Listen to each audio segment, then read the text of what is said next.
샬롬, 이동춘 목사입니다. 오늘도 여러분의 삶이 주님의 평안으로 가득하시길 기원하며 하나님의 말씀을 나누겠습니다. 오늘 주시는 말씀은 사사기 7장 2절 말씀입니다.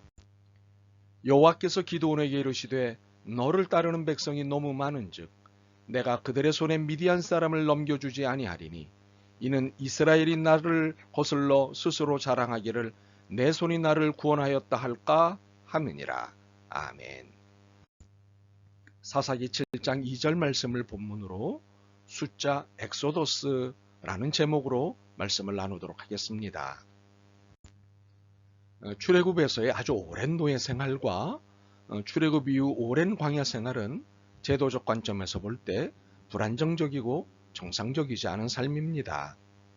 이런 형편에 있던 히브리 사람들이 가나안 입성 후 만난 가나안의 형편은 불안감을 갖게 하기에 충분했습니다. 가나안 거주민들의 안정된 정치 경제와 사회 환경은 히브리 사람들의 불안을 증폭시켰습니다. 그래서 당장 현혹된 것이 풍요유신 바알이었습니다. 그래서 바알 숭배를 도입한 것입니다. 그리고 왕정제도에 대한 집요한 요구를 했던 것입니다. 분명 바알 숭배를 도입한 것은 경제적 욕망을 충족시키기 위한 것이었고 왕정제도의 요구는 정치적 욕망을 충족시키기 위한 것이었습니다. 물질의 풍요로움을 통해 안정적 경제생활을 하는 가나안 거주민들이 너무 부러웠습니다. 그리고 제도적 안정을 통해 외부의 군사적 불안 요인을 제거하고 내부적으로는 정치적 안정을 누리고 있는 가나안 거주민들이 너무 부러웠습니다. 이 부러움은 욕망의 다른 표현이었고 결국 하나님이 금하신 선을 넘어버리고 말았습니다. 그것은 우상숭배와 왕정제도의 도입이었습니다. 물론 기드온 시대에는 우상숭배까지만이었습니다. 그러나 우리가 보고자 하는 것은 이러한 욕망이 무엇과 연결되어 있는가 하는 것입니다. 그리고 그 결과가 무엇인가 하는 것입니다. 히브리 사람들의 이러한 욕망은 하나님과 상관없는 삶과 연결되어 있습니다. 바알을 숭배했다는 것이 그 증거입니다. 결국 풍요로움과 안정을 동일시한 결과로 외부의 침략을 받으며 고통스러운 삶을 반복해야 하고 감당해야 했습니다. 기드온 시대도 마찬가지였습니다. 기드온이 사사로 부름을 받은 것은 7년의 세월을 미디안 사람들로부터 괴롭힘을 당하고 있던 중에서였습니다. 그것은 히브리 사람들이 욕망을 선택하고 하나님을 버렸기에 당한 고통이었습니다. 고통을 견디다 못한 이들은 드디어 자신들이 잘못했노라고 회개합니다. 이에 맘 약하신 하나님이 뜻을 돌이켜 그들을 구해 주시기로 하셨습니다. 이 작업을 기드온을 통해 하시기로 하셨습니다. 기드온은 얼떨결에 붙들려 왔고 히브리 사람들의 지도자가 되었습니다. 하나님의 계획은 미디안이 대군을 동원하여 히브리 사람들의 거주지를 침공하게 하는 것으로 시작하셨습니다. 이제 어마어마한 전쟁을 치러야 됨을 알게 된 기드온은 군대를 모집했는데 3만 2천 명이나 모집되었습니다. 그런데 사사기 7장 12절을 읽어보면 이 숫자는 미디안 군대의 숫자에 비하면 세 발의 피 같은 숫자였습니다. 미디안과 아말렉과 동방의 모든 사람들이 골짜기에 누웠는데 메뚜기의 많은 수와 같고 그들의 낙타의 수가 많아 해변에 모래가 많은 같은지라. 게임도 안 되는 숫자였습니다. 그런데 하나님은 이 숫자를 두고 기가 막힌 말씀을 하셨습니다. 너무 많다.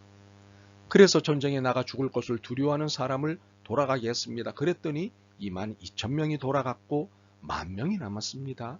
그런데 이들도 너무 많다고 하셨습니다. 너무 당황스러웠지만 물 마시는 폼을 보고 수를 추렸습니다. 300명이 됐습니다. 드디어 하나님이 만족하셨습니다. 좋다. 그리고 이 300명으로 바다의 모래만큼이나 많은 미디안 대군을 물리치게 하셨습니다. 이것은 분명 말이 되지 않는 계산입니다. 그런데 하나님은 우리의 숫자 철학을 넘으셨습니다. 그리고 우리의 숫자를 정리하셨습니다. 진작부터 이렇게 말씀하셨습니다. 숫자로 자신감 운운하는 너희요. 나중에 숫자 가지고 나에게 까불까봐 내가 숫자를 치워버리겠다. 그러니 너희는 숫자에 기대지 말고 나에게 기대기를 바란다. 또 다른 말로는 풍요를 안정과 동일시하는 너희여, 숫자는 숫자에 불과할 뿐 숫자의 주인은 나다. 많고자 하고 크고자 하고 높고자 하는 욕망으로서의 숫자에 대해 철퇴를 내리시는 것입니다. 숫자에 욕망하는 태도에 철퇴를 내리시는 것입니다. 심리학은 욕망을 분출해야 할 것으로 이해합니다. 욕망을 긍정적으로 보는 것이지요. 경제학은 욕망으로 인해 경제행위가 진행된다고 해석하고 있습니다. 욕망을 긍정적으로 보는 것입니다. 정치학은 욕망이 권력을 획득하게 한다고 이해합니다. 이 역시 욕망을 긍정하는 것입니다. 그러나 우리의 신앙이신 예수님께서는 욕망을 억제하거나 버려야 할 것으로 말씀하십니다. 그것도 아주 매정하게 말씀하십니다. 돈이냐 하나님이냐 하나만 선택할 수 있다. 돈이냐 나냐 내 재산을 팔아 가난한 사람에게 나눠주고 나에게 오라. 우리는 욕망이 어떤 것인지에 대한 이해는 필요하지만 긍정해서는 안 됩니다. 욕망은 선이 아니라 유혹이기 때문입니다. 에덴 동산에서 아담과 하와가 이 욕망의 유혹에 넘어간 것이 인류의 어둠과 슬픔이 되었다는 사실을 잊지 말아야 합니다. 그렇기에 신앙인은 욕망을 부추기는 현실에 주목해야 합니다. 한국 사회와 한국 교회 안에 악을 만들어내는 부추김을 주목해야 합니다. 그것은 숫자에 대한 욕망입니다. 많고자 하고 크고자 하고 높고자 하는 숫자에 대한 욕망이 악입니다. 수가 많아야, 수가 커야, 수가 높아야 무엇을 할 수 있다고 할 수 있겠다고 생각하고 그것을 학습하는 한 우리는 신앙을 가진 사람이 아닙니다. 강도 높게 말하면 하나님을 운운할 자격도 없습니다. 교회라는 말을 해서도 안 됩니다. 숫자로부터 해방되지 않는 한 하나님은 우리 안에 없습니다. 그렇다면 이제 우리는 어떻게 해야 할까요? 무엇보다 숫자에 저항하는 일부터 시작해야 합니다. 숫자에 저항한다는 것은 자본주의적 숫자의 의미를 버리는 작업입니다. 등수, 서열, 등급과 같은 차등의 수 개념을 버리는 것입니다. 어쩌면 포기해야 하는 것일 수도 있습니다. 1등, 첫 번째, 최우수 등과 같은 차등과 서열의 경쟁 열차에서 하차해야 합니다. 물론 계급화, 차별화, 서열화의 경쟁 열차에서 내린다는 것은 결코 쉬운 일이 아닙니다. 이미 이에 익숙해져 있기 때문입니다. 그러나 이 열차에서 내리든 이 열차를 폭파시키든 어느 것도 하지 않으면 우리의 미래는 물론이고 후손의 미래는 더욱 암담해질 것입니다. 혹시 숫자는 하나님의 신비의 현관문이라는 사실을 아십니까? 자본주의, 물질 숭배 사회에서 숫자는 하나님의 은총을 푸는 열쇠이자 하나님의 집으로 돌아가는 현관문입니다. 우리의 오해 중에 신비에 대한 오해가 있습니다. 드러나지 않아 알지 못하는 것을 신비라고 생각합니다만 신비는 풀 수 없는 퍼즐이 아닙니다. 오히려 우리가 알 수 있는 것을 가리킵니다. 하지만 신비는 그것에 대해 더 알수록 우리가 알고 있다고 생각하는 모든 것을 다시 생각하게 하는 무엇입니다. 우리가 하나님을 몰라서 하나님의 말씀을 몰라서 신비가 아닙니다. 아는 것을 옳게 보지 않고 살아내지 않아서 보이지 않는 것입니다. 모르는 것입니다. 옳게 살아내면 하나님의 신비는 퍼즐이 아닙니다.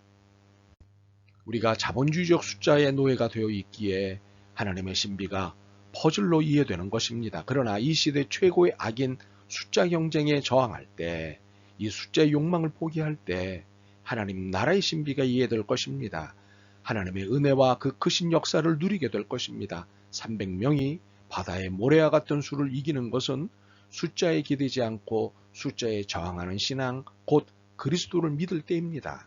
그렇기에 여러분이 이 자본주의적 숫자판을 뒤엎는 저항자가 되기를 소망합니다. 아멘.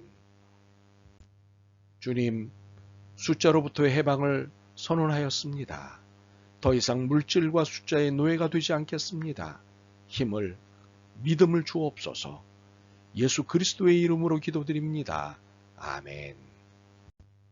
오늘도 여러분의 믿음과 삶을 응원합니다. 사랑합니다.